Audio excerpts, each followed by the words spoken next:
Okay, alter F2 A20 से लेके M22 इस तरीके से शॉर्टकट में डाल सकते हो। अब display day book F2 space bar.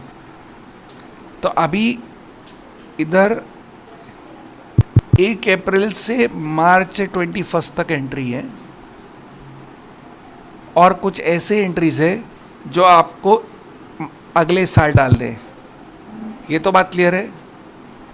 अगले साल क्यों? क्योंकि इनका असर आपको ये साल में होने वाला है। करेक्ट है।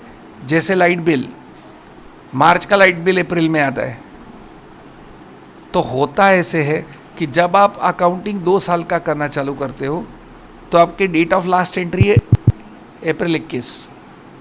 तो स्टूडेंट्स बहुत गलतियाँ क्या करते हैं कि ईयर तब डालते नहीं हैं, तो बहुत बार एडजस्टमेंट किधर चली जाती है, अप्रैल 20 में।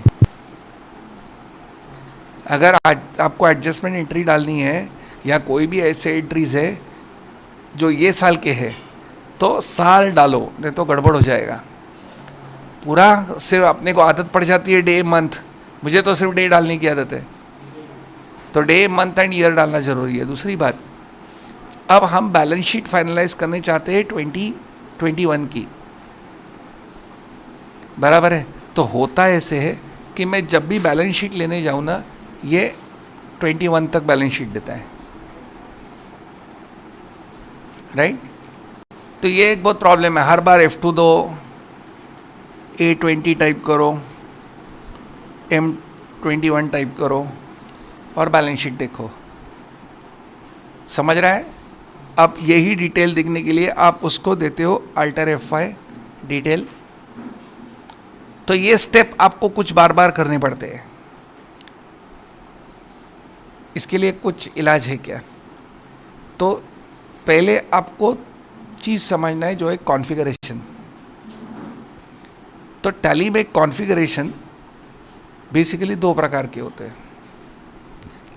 अब देखो, मैं समझाता हूँ आपको। अगर मैं बैलेंस शीट में गया और मैंने अल्टर F5 यानी डिटेल दिया है, तो डिटेल बैलेंस शीट आ गई, करेक्ट। पर मैं एक बार एस्केप दबाता हूँ और फिर से बैलेंस शीट में आता हूँ तो डिटेल रहता नहीं है, यानी टैली भूल जा रहा है। टैली जो कुछ भी मैंने किया भूल गया, ठीक है।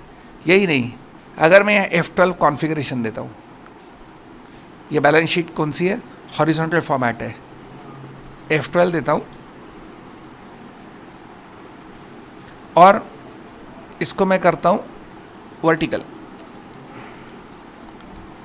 तो ये बैलेंस शीट वर्टिकल हो गई, sources of fund and application of fund. अब मैं एस्केप दे रहा हूँ। अब मैं बैलेंस शीट में आऊँगा तो ओरिजिनल हॉरिजॉन्टल होगी, ओरिजिनल कि मैंने बनाई हुई वर्टिकल हो जाएगी। तो इसका मतलब ये कॉन्फ़िगरेशन टैली याद रहता है। तो इस टाइप के कॉन्फ़िगरेशंस को कहते हैं परसिस्टेंट। परसिस्टेंट। तो मैं वापस इसको कॉन्फ़िगरेशन करके ओरिजिनल कर देता हूँ, वर्टिकल नो, तो ये कॉन्फ़िगरेशन परसिस्टेंट है।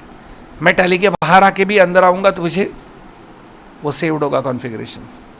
अब मैं एक और कॉन्फ़िगरेशन दिखाता हूँ आपको। मैं जा रहा हूँ से ट्रायल बैलेंस में, डिस्प्ले ट्रायल बैलेंस। यहाँ मैं ट्रायल बैलेंस ले रहा हूँ F2 डेट अप्रैल से मार्च 21, 1 साल का बैलेंस शीट ले रहा हूँ, सॉरी ट्रायल बैलेंस दे रहा हूँ। अब मुझे इधर ओपनिंग बैलेंस चाहिए। अगर सालों साल कंपनी चल रही है तो ओपनिंग बैलेंस होगा, तो मैंने F12 लिया और ओपनिंग बैलेंस यस किया,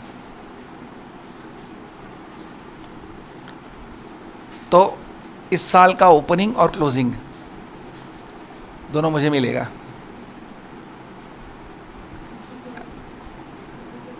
F12 देखो, कॉन्फ़िगरेशन वो स्क्रीन के लिए है, जो स्क्रीन में आपको काम करना है उसको कॉन्फ़िगरेशन करो। कुछ नहीं किया मैंने, F12 में इधर हाँ, फिर मैंने शो ट्रांजैक्शंस कर दिया, यस। तो ये ओपनिंग है, ये साल के ट्रांजैक्शंस है, total debit transaction, total credit transaction, net. अब मैं एस्केप दबाता हूँ और ट्रायल बैलेंस में आता हूँ, तो मैंने किए हुए कॉन्फ़िगरेशन निकल गए। तो इस टाइप के कॉन्फ़िगरेशन को कहते हैं वॉलेटाइल, उड़ जाने वाले। क्योंकि नॉर्मली आपको ट्रायल बैलेंस में क्लोजिंग बैलेंस लगता है, तो टैली कुछ ऐसे रिपोर्ट्स है जो नॉर्मल है, ये नॉर्मल रिपोर्ट है, उसके अंदर आप कुछ चेंज करेंगे जो डायनेमिकली डिफरेंट है, रेगुलर नहीं लगता है, तो उसको वॉलेटाइल करके रख देता है, पर लगने वाले को वो कॉन्फ़िगरेशन सेव करता है। तो मैं ये कह सकता हूँ कि रिपोर्ट्स में कॉन्फ़िगरेशन वॉलेटाइल है। तो टैली ने एक सिस्टम दी है जिससे आप रिपोर्ट सेव कर सकते हो। अब बार बार मुझे बैलेंस शीट देनी है, मैं स्टेप देखो बैलेंस शीट लेता हूँ, फिर F2 दबाता हूँ, अप्रैल 20 से M21 लेता हूँ, Alt F5 डिटेल देता हूँ। कितने सारे स्टेप्स हो गए। तो मैं क्या इससे सेव करके रख सकता हूँ? तो आंसर है हाँ। तो इधर एक सेव व्यू करके है, करेक्ट। जब मैं सेव व्यू जाता हूँ तो नाम देने वाला है कि क्या नाम चाहिए। तो मैंने यहाँ नाम डाला बैलेंस शीट 2021, नाम ला के रख दिया 2021। अब वो पूछता है set this as default view of the report. कहने का मतलब जब भी मैं बैलेंस शीट में जाऊंगा तो ओरिजिनल बैलेंस शीट नहीं दिखेगी, सीधी दिखेगी यही टैली की जो बैलेंस शीट है वो नहीं दिखेगी, सीधा यही दिखेगी। ना अरे बाबा मुझे नहीं चाहिए ऐसा, क्योंकि मुझे नॉर्मली बैलेंस शीट मेरी टैली के हिसाब से दिखनी है। तो मैं इसको नो रखता हूँ। समझ गया क्या ये? हाँ, एंटर। अब मैं जब इसको एक्सेप्ट करता हूँ तो ये बैलेंस शीट मुझे ऑटोमेटिकली मिलेगी। पर ऐसा क्या कुछ खास किया मैंने? कुछ नहीं किया। मैंने सिर्फ एक बैलेंस शीट बना दी, उसको नाम अलग दिया। इसके लिए यहाँ आता है शो एडिशनल कॉन्फ़िगरेशन। अभी मैं इसको नो रख रहा हूँ फिलहाल। अब तक मैंने क्या किया है, जो कुछ किया है वो देख लो, अभी एक्सेप्ट कर लेता हूँ। तो इसको मैं आगे इसके 1 डॉट डालता हूँ जस्ट समझने के लिए। अब इसको मैं नो रख रहा हूँ और एक्सेप्ट करता हूँ। अब एस्केप दबा रहा हूँ। अब ये बैलेंस शीट मुझे मिलती है यहाँ गो टू पे, सेव्ड रिपोर्ट्स में। बैलेंस शीट पर इधर एक वर्ड समझना, क्या लिखा है? ऑल कंपनीज, यानी जितने कंपनीज टैली में होंगे सारे कंपनीज में ये बैलेंस शीट रिपोर्ट दिखेगी। दूसरे कंपनी में बैलेंस शीट देखने जाऊंगा तो मिलेगी। देखो एंटर। क्या फर्क पड़ा वो देखा अभी? हाँ, अपने आप डिटेल में आ गए। पर और एक बेवकूफ़ी हो गई। बेवकूफ़ी ये हुई कि पीरियड तो चेंज नहीं हुआ।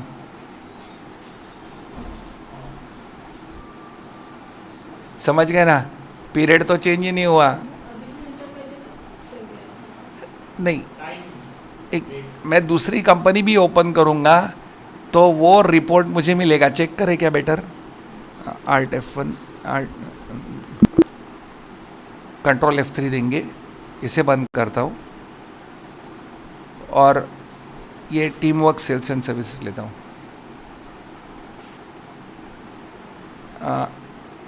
ओके, अब मैं इधर देखता हूँ मेरा रिपोर्ट है क्या है, और वो भी बैलेंस शीट मुझे डिटेल में दे रहा है, पर पीरियड का कुछ दे ही नहीं ना मुझे। तो कहने का मतलब अब मैं नेक्स्ट स्टेप पे जाऊंगा। मैं इसको शट करता हूँ, कंट्रोल F3, और फिर से मेरा आर्बिट्रेरी इंटरवाइज लेता हूँ। अब मैं फिर से बैलेंस शीट ले रहा हूँ, डिटेल कर रहा हूँ, F2, अप्रैल से M21, A20 से M21, ठीक है। अब मुझे पीरियड भी सेव करना है, क्योंकि पीरियड सेव नहीं हो रहा था। तो मैं जाऊंगा फिर से सेव व्यू में, इस टाइम मैं दूंगा 2 डॉट बैल व्यू या बैल SHT, क्या तो 2021 ये नाम दे दिया मैंने सपोज, पर इसे मैं नो ही रख रहा हूँ, पर शो एडिशनल कॉन्फ़िगरेशन करता हूँ यस। अब देखो क्या आ रहा है। अब वो यस करने से वो मुझे पूछता है कि केवल यही कंपनी में तुझे रिपोर्ट चाहिए क्या। अब वो टीम वर्क में नहीं दिखेगा, यही कंपनी यानी अभिजीत एंटरप्राइज में ही दिखाना है, तो मैं लूँगा हाँ। उसके बाद में और एक को क्वेश्चन पूछ रहा है, बहुत इंपॉर्टेंट क्वेश्चन है ये, सेव द सिलेक्टेड पीरियड। मैंने पीरियड सिलेक्ट किया है अप्रैल 20 से मार्च 31, उसको भी सेव करके रखने का है, तो मैंने दिया यस। अब ये मेरा बहुत फ़ायदे की चीज़ है कि जब भी मुझे मेरी बैलेंस शीट फाइनलाइज करनी है 20-21 की, मैं काम करूँगा जुलाई एंड तक, जब तक मेरे इनकम टैक्स रिटर्न्स फाइल नहीं होते, समझ गए ना। तो तब तक मेरी सारी एडजस्टमेंट चलने वाली है, तो तब तक मुझे बार बार बैलेंस शीट 20-21 की देखनी पड़ेगी। मैं काम करूँगा 21-22 में, तो 21-22 को कौन सा पीरियड बोलते हैं, असेसमेंट ईयर। आप असेसमेंट कर रहे हो 20-21 की, कब 21-22 में, तो मुझे आपको ये समझना है। तो असेसमेंट ईयर में मैं मेरे अकाउंटिंग पीरियड का बैलेंस शीट देखना चाहूँगा, तो जब भी मैं बैलेंस शीट में जाऊँ तो मुझे नॉर्मल बैलेंस शीट मिलने वाली है। इसके लिए इधर मैं जाऊँगा RG गो टू, अब 2 बैलेंस शीट है, जो पहले बनाई थी जो कुछ काम की नहीं है, और इधर ये दिस कंपनी। अब जब मैं सिलेक्ट करता हूँ तो बैलेंस शीट डिटेल में भी आ गई और पीरियड भी सेव हो गया। क्लियर हुई बात, दोनों में का डिफरेंस क्लियर हो गया। ये बहुत काम की चीज़ है। आप क्या है, जब आप साल ख़त्म होता है और बार बार रिपोर्ट्स, तो कोई भी रिपोर्ट है वो इसको सेव कर सकते हैं। जैसे मैंने कहा कि मैं डिस्प्ले के अंदर ट्रायल बैलेंस में जा रहा हूँ, ट्रायल बैलेंस में मुझे ओपनिंग बैलेंस भी चाहिए, मैंने कर दिया ओपनिंग बैलेंस यस। अब मैं थोड़ा अजब कर रहा हूँ, मैं ले रहा हूँ सेव रिपोर्ट। ईयर कौन सा है देखो, अप्रैल 21, तो मुझे प्रीवियस 20-21 भी मिल रहा है और 21-22 भी है। अब इस बार मैं क्या करता हूँ, सेव रिपोर्ट, नाम ट्रायल बैलेंस माई व्यू दे दे रहा हूँ, पर इधर मैं दे रहा हूँ set as default view for report. Set as default view का रिपोर्ट का मतलब है कि जब भी आप बैलेंस शीट में जाओगे तब आपको ओपनिंग और क्लोजिंग दोनों मिलेंगे। यस, एडिशनल कॉन्फ़िगरेशन में नहीं दे रहा हूँ और एक्सेप्ट। अब क्या होगा कि इधर तो गो टू में मिलेगा मुझे, पर इसके अलावा जब मैं ट्रायल डिस्प्ले ट्रायल बैलेंस में जाऊंगा तो ये मेरा रिपोर्ट सेव हो गया। समझ गए? डिफ़ॉल्ट का मतलब क्या है? तो अभी मेरा टैली में ट्रायल बैलेंस ऐसा ही आएगा ओपनिंग के साथ। ऑब्वियसली सेव्ड रिपोर्ट का मतलब कॉन्फ़िगरेशन सेव हुआ है, रिपोर्ट नहीं। तो ये मत समझो कि ये चेंज नहीं होगा, ये होगा। ये व्यू है, इसके लिए ये व्यू है ना। हम लोग ने क्या किया है, सेव व्यू, डॉक्यूमेंट सेव नहीं है। क्लियर हुई बात? अब बना तो दिया, उड़ाएंगे कैसे?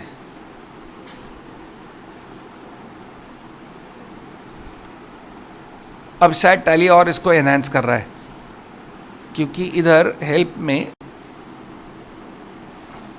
ट्रबल शूटिंग में delete saved for this company and delete saved for all companies, ये ऑप्शन दे के रखा है।